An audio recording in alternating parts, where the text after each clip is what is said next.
Thanks, Scott.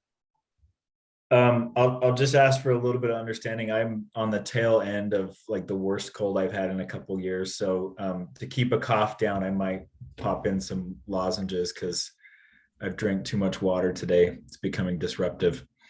Yeah, I Um, think we all forgot that we can still get regular sick. It's I like, did it doesn't have I to be didn't get COVID. regular sick for like a year and a half, and it was great. And now I'm getting regular sick again, and not good.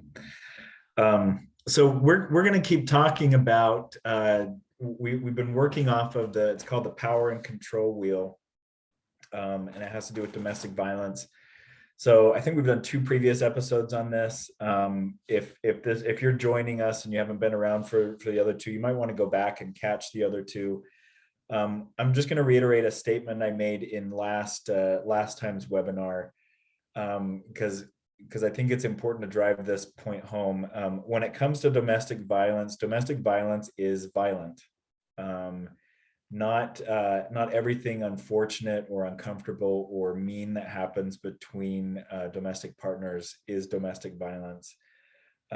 However, the reason why I think this is important to talk about with couples in recovery, people in recovery, very few of which that I work with have actual domestic violence issues, is because there's a culture that comes along with domestic violence. When there is violent action between two people or from one person to another, the purpose of this culture is to reinforce the fear and the domination. Actual hands-on violence only has to happen once.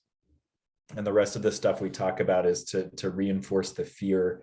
If you don't stay in line, this could happen again. I do see these patterns and I see these relationship qualities with just about every couple that I work with who is working through addiction and betrayal. And so I bring it up not to say that you do this because you're violent, but you're participating in a culture that uses fear and avoids dealing with things. And it's a culture that breeds a lot of fear and insecurity in both of you. So if as I'm talking about these different points, you either recognize this happens in my relationship, or even better yet, if you recognize I do this in my relationship, this is my plea for you to grapple with the deeper issue there, rather than continue to participate in and perpetuate a culture that doesn't deal with issues and instead turns that into abuse, mistreatment, perpetuating pain rather than dealing with it. And again, just a reminder, in solid recovery, a recovery defined by what I don't do is not a solid recovery. That's white knuckling. That's avoidance. Real solid recovery is defined by what I dive into, whether it's easy for me or not, because it's the best thing for me. Long term, this is what brings me benefit. This is what helps me do better, rather than short term, this is what makes me feel better. So another way of looking at these domestic violence patterns is these are shortcuts that may make one of us feel better now, or even both of us feel better now, frankly, at the cost of doing better long term.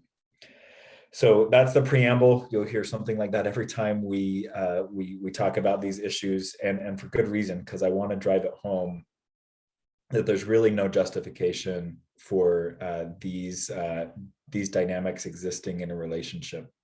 It's always just a bad idea. It's never a good outcome for two people.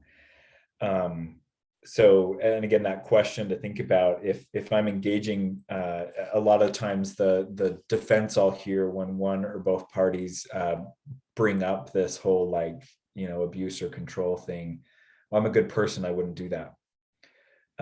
Why would a good person participate in a culture like this? Doesn't matter. There's no justification for it. So we're going to talk about isolation today, which again, it's a pretty clear hallmark of a domestically violent relationship. In isolation, this is where one partner will control what the other person does, who the other person sees and talks to, what they read. In a domestically violent culture, will limit outside involvement and access, and will often use jealousy to justify what we're limiting. For example, I'll just give some examples of this. I see this all the time in both relationships that are steeped in addiction and relationships that are trying to get steeped in recovery. What you do outside of us scares me, so I don't want you to do it. I don't want you. I hear a lot with stereotypically men who are in addiction. I don't like it when my wife is out making friends, because what if she's flirting? What if she's what if she's looking to do what I fantasize about doing all the time? There can be a projective quality to that. I also see it on the flip side. What good is it going to do for you to go to a room full of people who have the same problem and the same blind spots as you? I don't want you going to meetings. I don't want you talking to other addicts. The fears, and we're going to get to this in a minute here, the fears can be founded. The fears can be justifiable, and we'll talk about what to actually do with those fears, rather than just reverting to what's easy, which is to say, don't do things or don't be around people that bother me. So first, let's talk about why isolation is a bad idea for any relationship. And that could be either individual isolation, keeping one person isolated, or the two of you isolating together. And the best way I've ever heard that put is when people isolate, they tend to get weird. Meaning when we cut ourselves off from a variety of contact, a variety of people, a variety of experiences, we become insulative, we become isolated, we operate in a vacuum. Think about if you did this nutritionally. I run into this with my 8-year-old all the time, where he has a pretty restricted diet because there's a lot of things that gross him out. He can't imagine eating it. And occasionally he'll run into a health problem where, number one priority is to help him through it. The number two is, do you think this has anything to do with the fact that you don't eat fiber or vitamins, or, there's a problem with your diet, and some of these issues you're having, they're related to how restricted you are. It's the same thing in relationships. We need a variety of experiences and ideas and people in order to have a robust emotional immune system. Partners need breathing room from each other. That certainly doesn't mean you need completely separate lives, but there are no two people on the planet who can be everything for each other. And so having a variety of relationships and friendships is a good idea. It helps decrease that weirdness a little bit. We tend to be a little more grounded, a little more open. It also it can keep the relationship healthy. Again, what two people need does not exist and cannot exist in a two-person bubble. There will be ideas and experiences and emotions that we need to bring in from the outside to fertilize. Think about it like a potted house plant. At some point, whatever soil you plant that plant in, it will become depleted. And if you're not replenishing the soil supply, you get sickness, you get death. Same thing in relationships. So these outside relationships and this outside contact, even for well-functioning couples, it's only safe if partners agree upon what's safe, and that's really a mutual agreement. We want each other out, we want each other having good relationships, but we also need to protect the primacy of our relationship. What that may look like is there's nothing that I would say outside of this relationship that I wouldn't say to you first. So again, primacy, you get what's going on inside of me first before anybody else. You get the first crack at it. The time and energy that I spend outside of this relationship won't be time and energy that I'm not willing to spend within this relationship. Again, you don't get my leftovers. You get first serving. Again, that's primacy. A lot of times what I'll see, this control and this isolation, it comes from a fear that you can't trust your partner to keep those basic safety agreements without locking your partner up. I don't want you in meetings. I don't want you talking to people. I don't want you reading this or that. I get this all the time with recovery material, both for partners and for addicts. I don't like you reading that because that's too much of a sexually open attitude, or that's too much of a sex positive attitude, and you already think sex is too great, or too positive. Stay away from that. Or I don't like it when you read about these empowered people who stood up to their addicted partner, because now you think that's what you have to do with me in order to make your life work. My question to you would be, if you have some of those fears, are you really in a relationship? Are you really in a two-way relationship if you're curating what your partner comes across? If you're curating the experiences they have? That's less of a relationship, and it sounds more like a mutual hostage situation. The only way this works is if I keep you on lockdown. The only way this works is if you keep me on lockdown. It sounds like a very scary, very tenuous situation. The end of that statement there about what leads to isolation is jealousy can justify it. Let's take a couple minutes to talk about what jealousy is. There's two schools of thought on jealousy in relationships. The first one, and I would say probably the less helpful direction to go, is the jealousy is really about your vulnerabilities than it is about your partner's behaviors. I totally understand when working with couples where there is infidelity and addiction, sex addiction, saying that's all about you, it has nothing to do with your partner, in many cases misses the point. But I do also think there's some value in exploring that. It's often a lot easier to just give your partner a list of what they can and can't do to make life easier on you. Well, I don't want you talking to any women, or I don't want you talking to any other men, because I'm afraid you're going to cheat on me. Usually, that's not where I see the conversation go. I'm afraid you're going to cheat on me. It's like, just don't do that. I don't like that. I don't think it's a good idea for you. If that is what's going on inside of you, that your jealousy is about an insecurity that you have, again, the best route to be able to deal with that is to talk to your partner about your vulnerability. I worry about the way that you spend time with your friends, because there's a side of you that I don't ever get to see, the side of you that's fun and engaging and spontaneous. You don't give that to me, and I get jealous, and it makes me wonder what's so bad about me that you can't do this with me.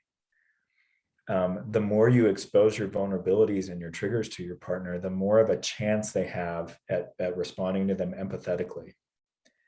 Now, if you are locked in this whole isolation abuse thing, the chances that you and your partner greet each other's vulnerabilities with care is lower. It's a lot harder work, because relationships that tend to get locked in this, I think, are already low on empathy. They're not treating each other like human beings with needs. They're treating each other like children that can be what's the word I'm looking for? That can be controlled. Again, it's not that two-way relationship thing. But if you want to work on this, like I said, the isolation and the control is much easier than actually working on the issues. So exposing to your partner your vulnerabilities and quote unquote giving them a chance to break your heart again. If you're not ready to leave, that's kind of your only option for a good relationship. I have to keep you informed about who I am and what you've signed up for, so that you can either learn how to deal with it and be helpful to me and you, or I got to confront the fact that maybe you can't, won't, don't want to, whatever that is. The other place where jealousy can come from, which I think is a little more useful for couples in recovery, is jealousy can be a reasonable reaction. It's not always a sign that there is a problem or death in the relationship. The old I was going to say wives' tale, but the anecdote is that in order to be happy in a relationship, you have to keep expectations low. The reality is actually the exact opposite. Relationships with high mutual expectations tend to be happier, because when both parties fully take responsibility for the fact that this relationship is something we both create and we co-create it together, why wouldn't you have high ideals? Why wouldn't you push each other? to do better than you would do on your own, or to do things that help the relationship that you don't necessarily want to do. Keep in mind again that biologically we're wired to take good care of ourselves. If you just go with your instinct, you'll have terrible relationships because two-person dyads are something that we have to learn how to do. They're not something that we instinctively do well. So relationships with shared high ideals are happy. And it's one thing to sit down and hash out the ideals. This is what we want. It's another thing for both of you to take responsibility to police those ideals.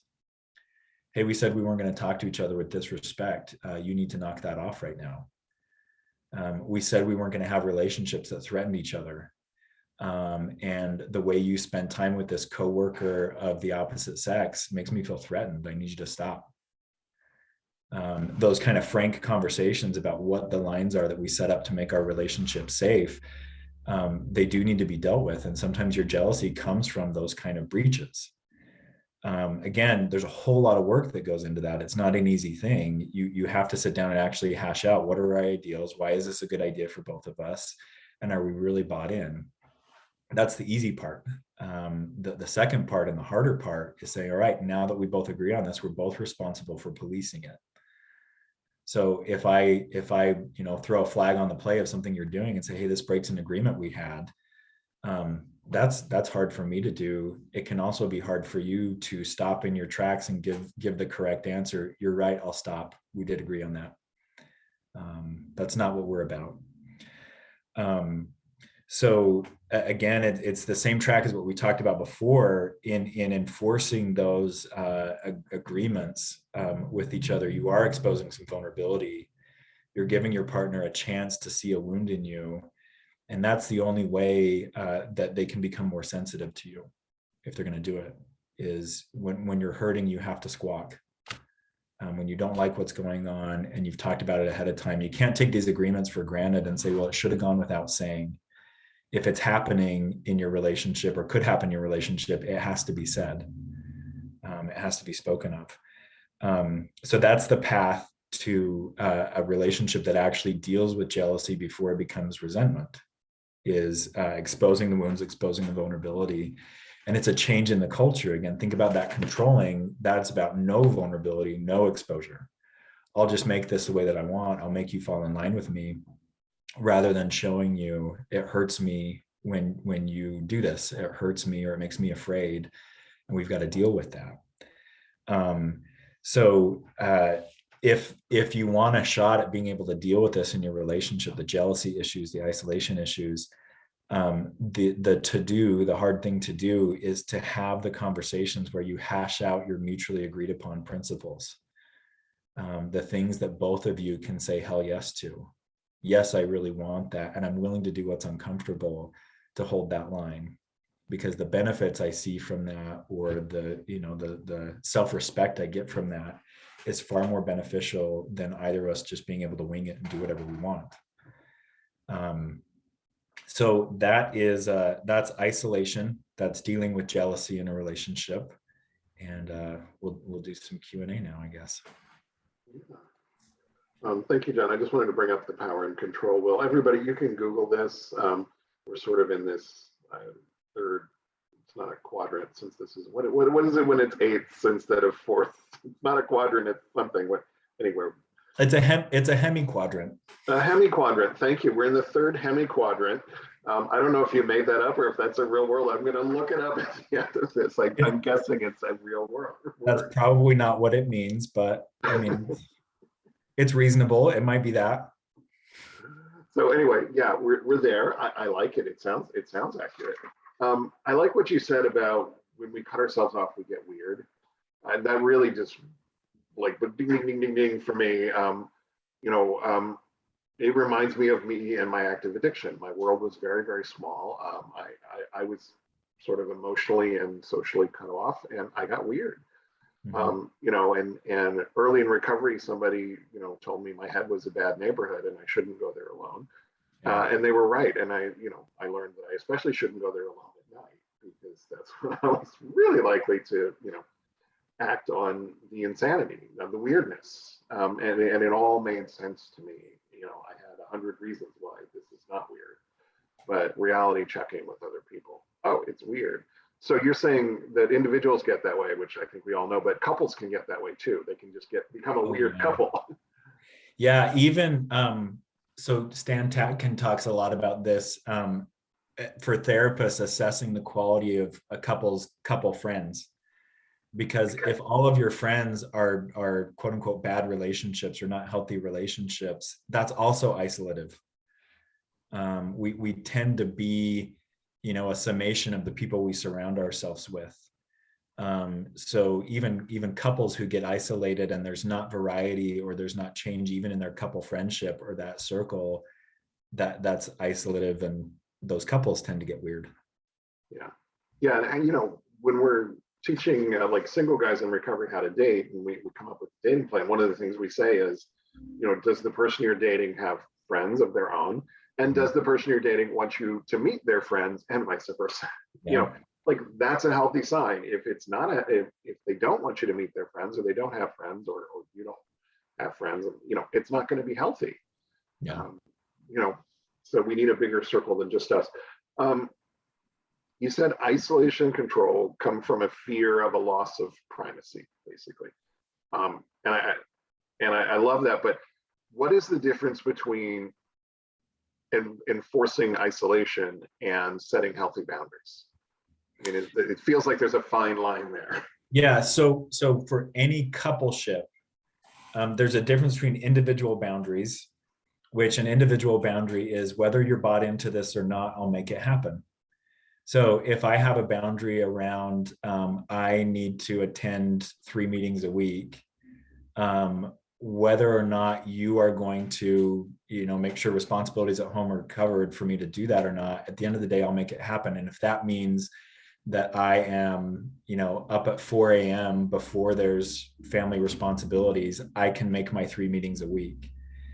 If you want to collaborate with that and you say, hey, I'll take care of kids or I'll take care of dinner or whatever, and you can go to a meeting at a reasonable hour, all the better. But individual boundaries are things that come hell or high water, we will make them happen. Couple boundaries are about what's a good idea for us, things that we're mutually bought into, and we both have a stake in making them happen. So in boundaries in the coupleship, it's either we make this happen together or we are in trouble. So enforcing some of those couple boundaries, sometimes it takes some work and, you know, for lack of a better term, some convincing. I have to show you why it's a good idea for me and a good idea for you for this boundary to happen. So for example, let's say I'm a male sex addict in recovery, and I've always been good friends with women, and I've always had a best friend who's a woman, and, you know, I've cheated on my spouse. And my spouse says to me, you can't have a best girlfriend anymore. Well, I've always had that. Like, it's never been a problem outside of my addiction. Like, why can't I have that? My partner might need to step up to the plate, and I might need to step up to the plate too, to hear that out. That's one of those parts of me. I don't know that it ever will heal. As long as you have a best female friend, I'm always going to worry. And when I'm worried, I'm short with you. My brain is everywhere else besides where it needs to be. And I'm always wondering, when am I going to get the bad news from you? And I don't know that that's going anywhere. I've worked on it. I've tried, and it's not shifting. Oh, okay. So it's like that's a wound I've given you that may never heal. All right. Well, if we're dealing with a broken leg, I can't pretend that it's not broken. That whole like coupleship boundary, I hold the line because it's a good idea for me, because it's a good idea for you. That takes some work to get to. It's in coupleship boundaries, it has to be mutually beneficial. You have to have mutual buy-in. Otherwise, what you have is something that may look collaborative, but really you've just told me what to do, and now I'm going to do it, but I eventually will resent you. Or when push comes to shove, I won't hold the boundary because I don't think it's a good idea. Coupleship boundaries, true coupleship boundaries, I think take a lot more work than individual boundaries, because there isn't an option at the end to say, well, I'll make this happen no matter what. Yeah, and I mean, sometimes somebody does have to give something up. Yeah. Like, I think this, female best friend relationship thing is a great example. It's like, you know, I may have to give that up as the addict. Yeah. It, Even though I don't want to, and even though I don't think it's fair, and even though I'm comfortable, I may have to give it up. One, and your piece of work as the addict in there is you really have to challenge yourself to be able to see why that's a good idea. Because if you stay in your own universe, you'll never see a problem with it. And maybe if you were isolated in your own universe, there never would be a problem with it. But you've also chosen to be in a relationship with a primary partner. So you can't live in an isolated single universe. So you really have to challenge yourself to understand why your partner would ask for that. And if you just stop at, well, they're controlling or they're scared or, they're not doing their work, you're not doing your work either.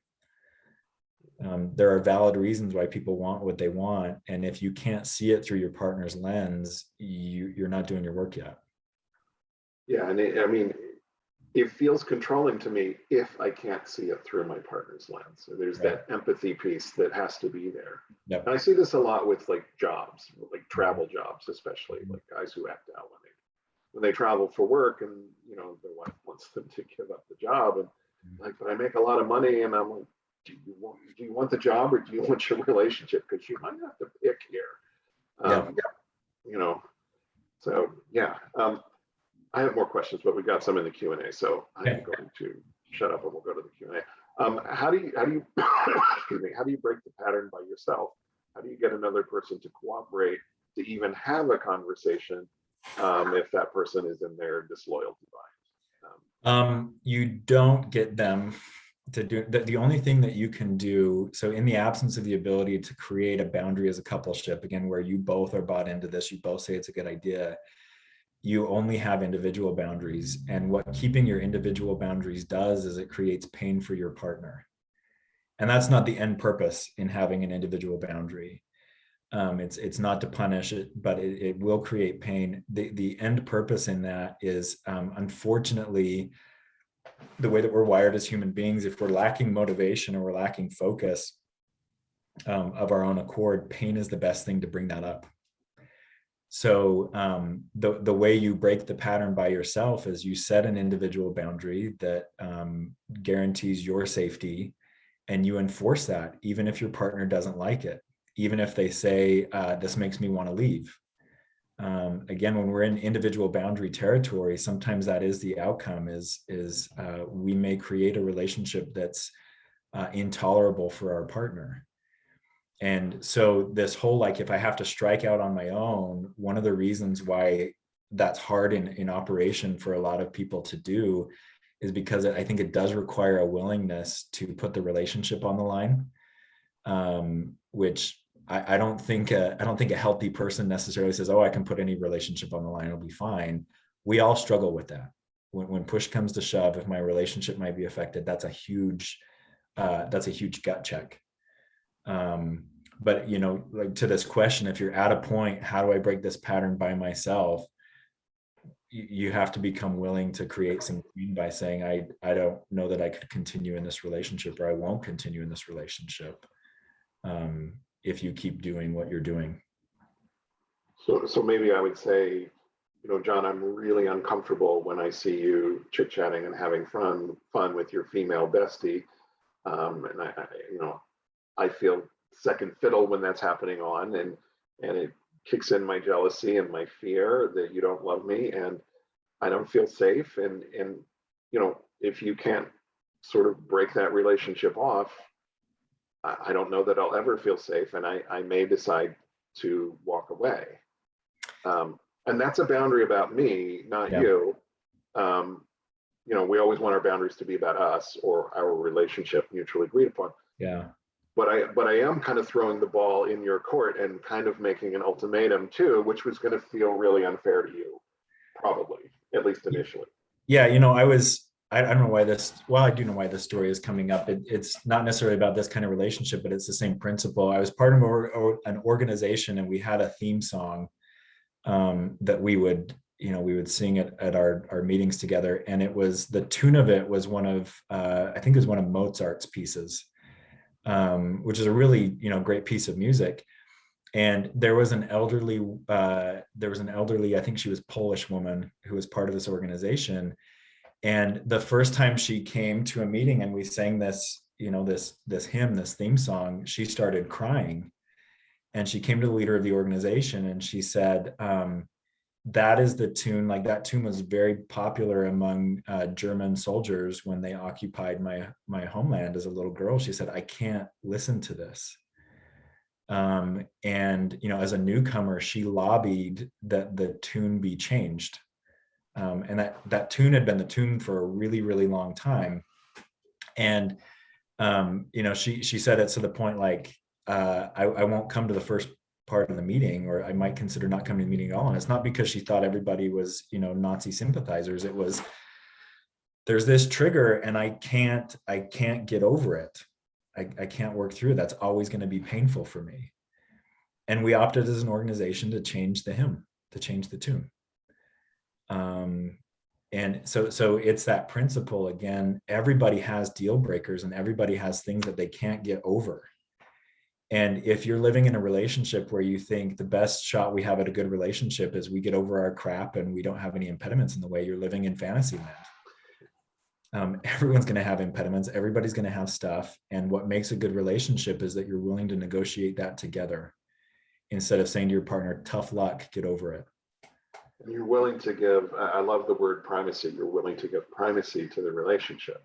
Yeah. If I want to be in relationship with you, we're going to find a new song because we have to. Yeah. I like that. Can we talk about the difference between setting boundaries with the partner that betrayed us and therefore requesting to limit contact with females or phone contacts, social media, etc.? I'm not sure what the question is, but when we do need to set these boundaries, how do we go about it? And that's kind of the question I asked. What's the difference between, control and isolation and setting a healthy boundary? I think one of the differences is, as the boundary setter, be clear on why it is you're setting that boundary. So if you're looking at this and saying this is a relationship boundary, I don't know that that's fully honest. That's an individual boundary. I cannot live in a relationship where you continue this kind of contact. Too scary for me, too insecure. You've burned those bridges as far as I'm concerned. I may never be able to have a partner that I can tolerate this in because I've been hurt here. And that's perfectly valid. A lot of times though, I'll see couples get into a problem, or partners get into a problem because they try to sell this as a coupleship boundary. Don't you think this is a good idea? Of course he doesn't think it's a good idea. If he thought it was a good idea, he would have come up with it all by himself. Or he'd already be doing it. Yeah, she would have come up with it all by herself. So I would say it's owning, hey, this is a personal boundary I have, and it's actually a prerequisite for us being able to have boundaries together. Do you want to be with me or not? Are you committed to taking care of me or not? And that can sound extortive or threatening. And it would be if you're not serious about following through. And if once that boundary is kept and established, that you're not diving into the relationship and saying, okay, you provided me some personal safety, now let's talk about us. But I think a prerequisite to a strong us is a safe me for both of you. And everybody ought to have deal breakers going into a relationship. And as things change in a relationship, your deal breakers may change. Your responsibility as partners to each other is to communicate those deal breakers. And the need that's under them. I mean, every boundary has a need. Like, I need to feel safe, or whatever it is. If you communicate what that need is, then it makes the boundary make more sense, I think. Yeah, and I think being clear on that, sometimes in the I don't want you to do this, or I can't have you do this, we also have to outline, what's fine for me. I don't like the contact with females through your phone. I don't like, the group of mostly female coworkers that you go and hang out with after work once a month. But like your recovery community, the people you go to meetings with, I don't have any problems with females being there, as long as, again, you're keeping that, no one-on-one contact, or, not getting their phone numbers, things like that. Like, if you're going to say no to something, I think letting your partner know what you can say yes to is also a good move. But again, remember, until your partner buys into that fully, it's a personal boundary. And again, that's okay, but personal boundaries come with that enforcement mechanism that says, if we can't make this happen together, I will be making it happen on my own. I love this next question here. How can we introduce relationships back into our lives when the cheating partner objectified all the women in our lives, particularly my sisters and my closest friends? Ouch. D-Day was 2 months ago. We're currently in a therapeutic separation. We will be together for the holidays. So I think there's two issues there. How can we reintroduce relationships? And the other one is what to do about the holidays. Yeah. My first thought there is 2 months, man, that'll be a quick turnaround to work on that. The operational way to work on that, it's a simple concept. It's really difficult to carry out, but the concept is simple. Again, it comes back to primacy. The way you address having those other relationships in your life is when we are together in a social setting, we're joined at the hip. Again, it's that idea of in our couple bubble, we are the center of the universe and nobody gets to interrupt that. So you go to a party and literally, I'm always right here by your side. I'm talking to you. I'm not, scanning the room and seeing what else is out there. You've got my undivided attention, and that goes both ways.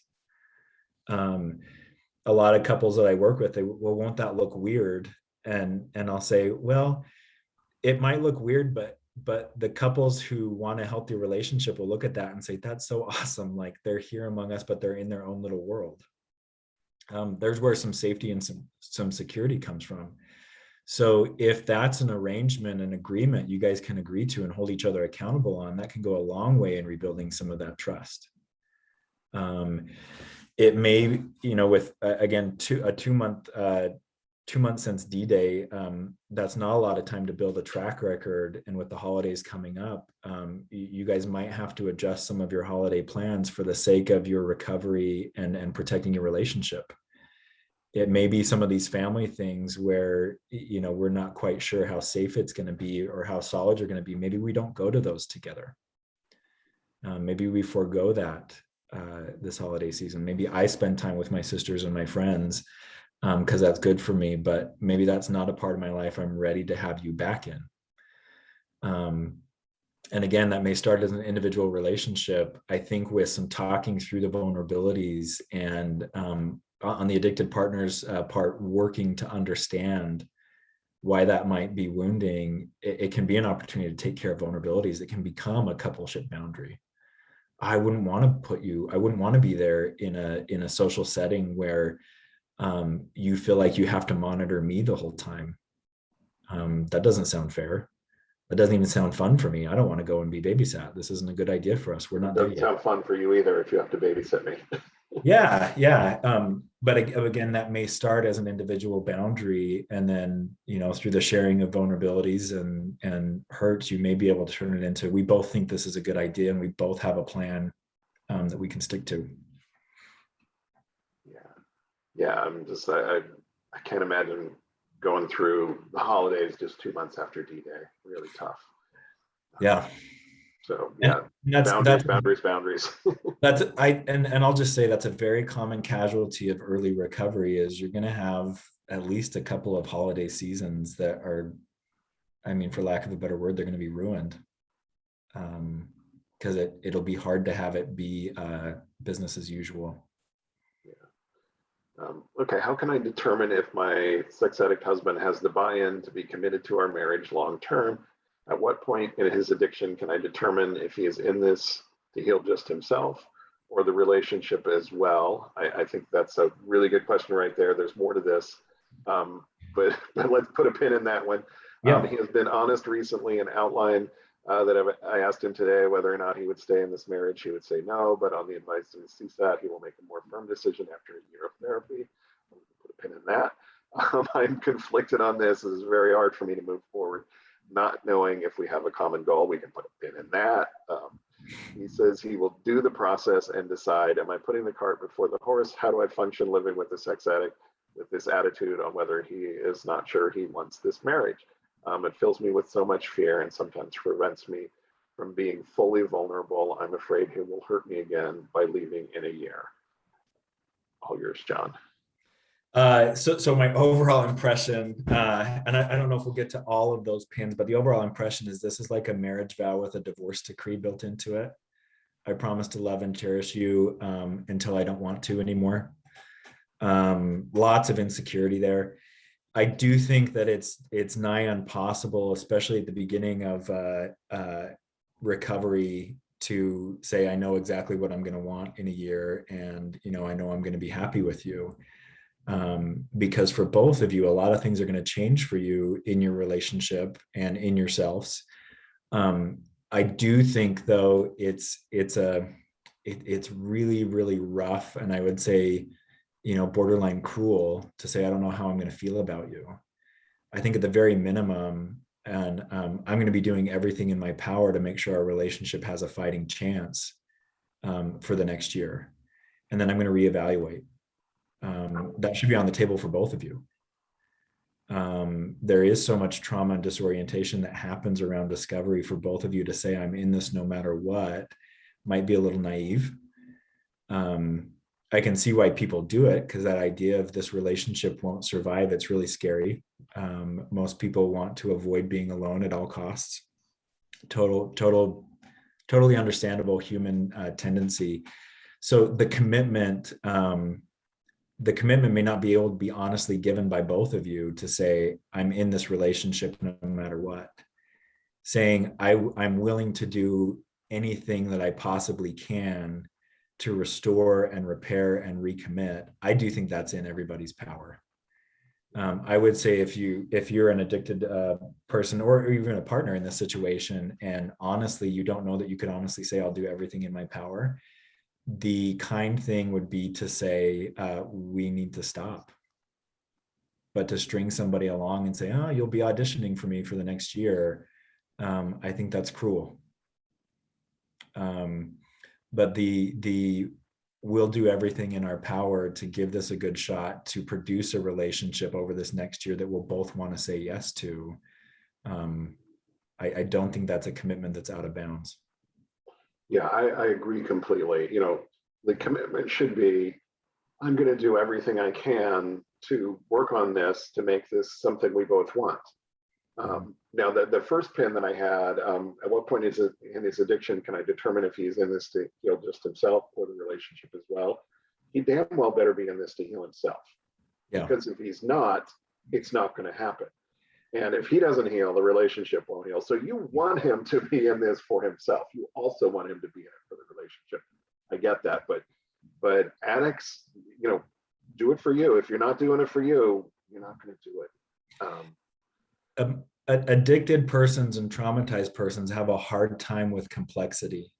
So this idea of when I'm in this for myself and healing myself, I'm neglecting my relationship isn't totally true. Because usually what's emotionally good for a single person and puts a single person on emotional strong footing is good for relationships.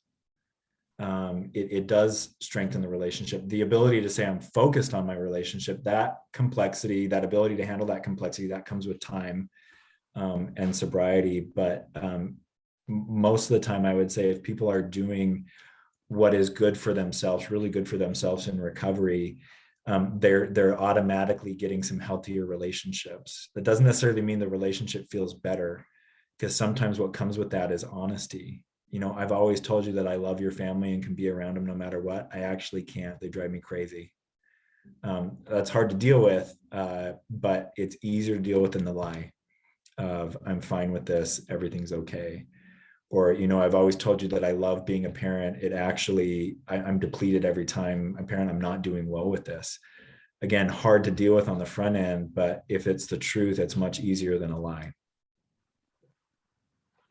Okay, my sex addict husband, he's sexually sober, but not in a recovery program.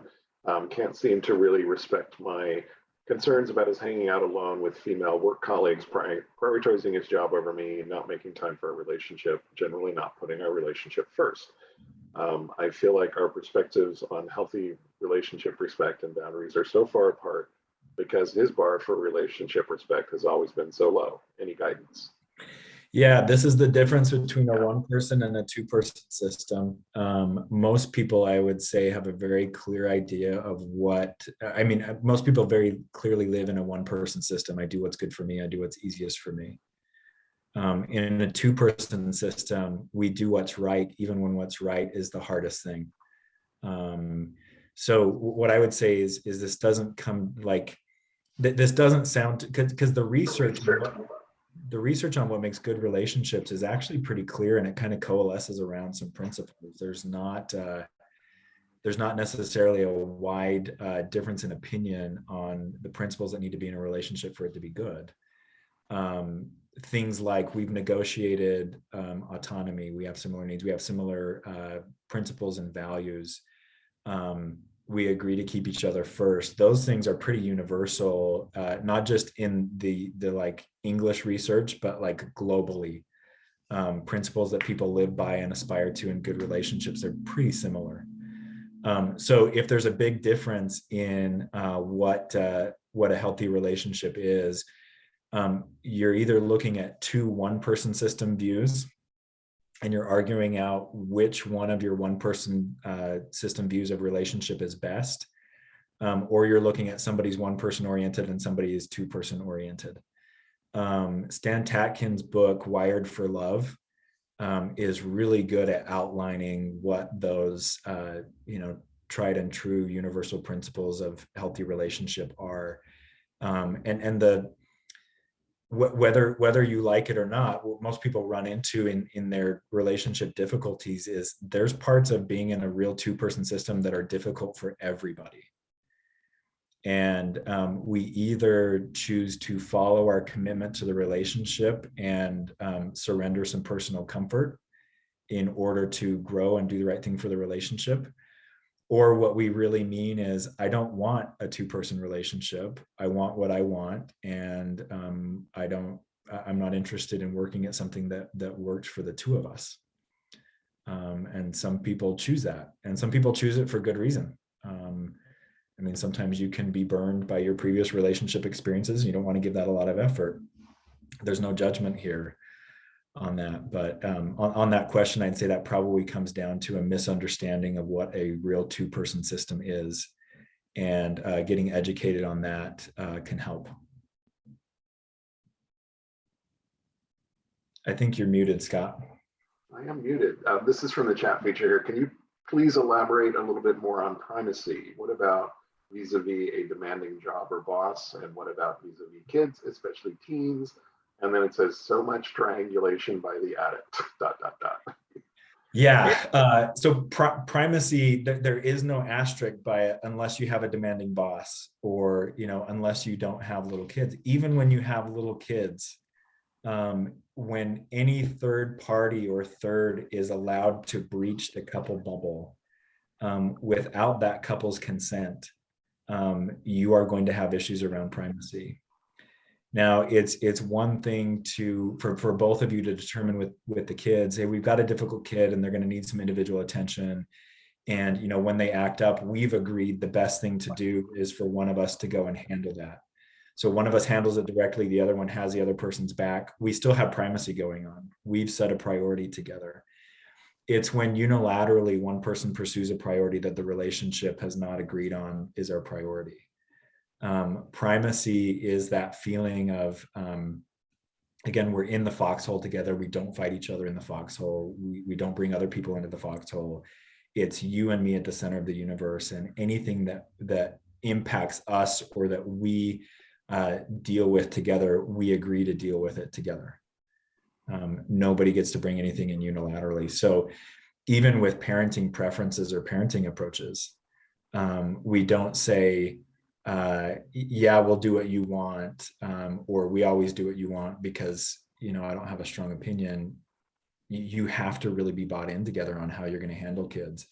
A demanding boss or a job, I would say emotionally, it's no different than, an affair partner who can come in and set the priority for the relationship. This is, again, where I wouldn't say that every job is great for relationships.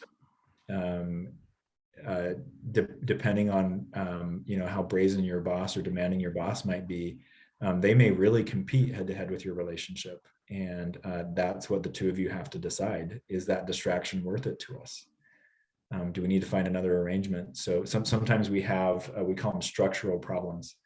There's a problem with the job, age differences, constellations of stepkids that are always going to be a problem for the relationship. And other times it's something that we're choosing not to address.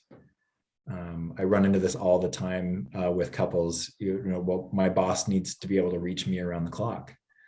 Okay, your boss needs that. How do you and your spouse feel about it? Most of the time, the person who has the boss that needs to reach them around the clock, they don't like that either.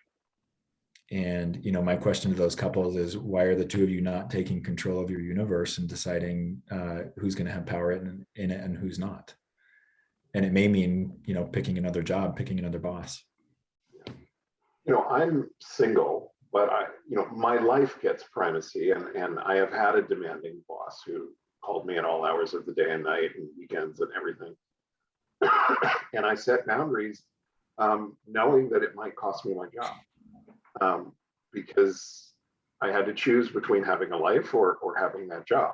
Now, the boss actually accepted the boundaries and has been, was very respectful of them once they were set and understood. But I really had to step up and decide what's more important, my happiness or my job. And my happiness won out.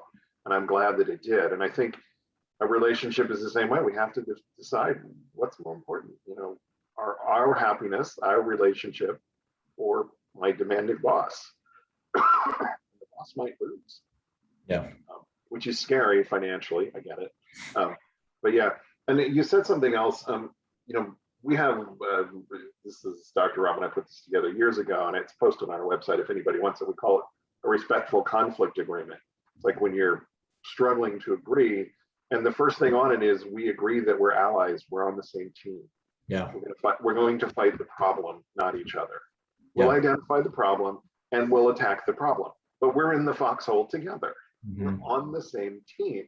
And everybody's like, wow, what a concept. I mean, it never occurs to so many couples like, oh, let's stop fighting each other and start fighting, the problem, which is the demanding boss or the problem kid, or, let's deal with that together. Even if one of us is the primary point person, at least we have a plan together. Yeah, well, I mean, conflict is so endemic, and it's a lot, I would say, in the short term, it's a lot easier to handle a conflict all by yourself than trying to rally a team. But the kinds of conflicts and problems that couples face, very rarely do they have a one-person solution. It really requires both of you. If you want the relationship to survive, you can't keep going it alone. Part of that, I guess, respectful disagreement, when I talk with couples, I say, why in the world would you guys move forward on a decision that you guys haven't made together? Maybe part of that agreement is until we agree, we don't do anything about it. It forces the focus on, again, attacking the problem together instead of trying to solve each other as the problem. Awesome. We're out of time. Thank you, everyone. You can Google the power and control wheel. It's out there for anybody's use. Very cool stuff. Thank you, Jon, I think this is a really great series of discussions. Thank you, everybody, for being here, for the great questions. We've got some that we're not going to get to. Save them for next week, or 2 weeks from now, and we'll be back, and we'll see you then. And again, not meeting on Thanksgiving. So, right. Thanks, everybody.